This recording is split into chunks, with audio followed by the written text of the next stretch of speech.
કામરેજ અને સુરત જિલ્લાની પ્રજાના હિત માટે કાયમ લડત આપનાર કામરેજની જનતાનો અવાજ સરકાર સુધી પહોંચાડનાર એવા કામરેજ તાલુકા પંચાયત વિપક્ષ નેતા અને આપ અગ્રણી જેડી કથિરિયાની કામરેજ ટોલનાકા પાસે પોલીસ દ્વારા અટકાયત કરવામાં આવી। આમ આદમી પાર્ટીના નેતા જેડી કથિરિયાની માંગણી છે કે સુરત અને જિલ્લાના તમામ GJ5 અને GJ19 પાર્સિંગના વાહનોને કામરેજ ટોલનાકા પર ટોલમાંથી મુક્તિ આપવામાં આવે। તમામ કાર્યકરોને કામરેજ પોલીસ સ્ટેશન ખાતે લાવવામાં આવ્યા છે।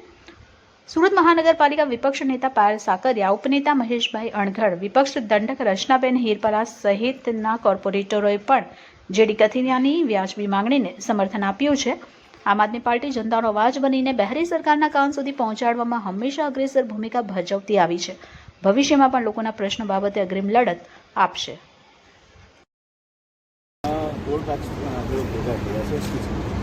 ટોલ ટેક્સ માટે આજે અહીંયા ભેગા થયા છે।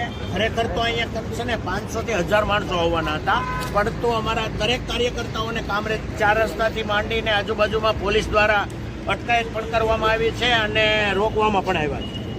આજનો મુદ્દો હતો કે અમારે કોઈ પણ કાળે GJ19 અને GJ5 બંનેના વાહનો જે છે લોકલ વાહનો એમને ટોલ મુક્ત કરવામાં આવે।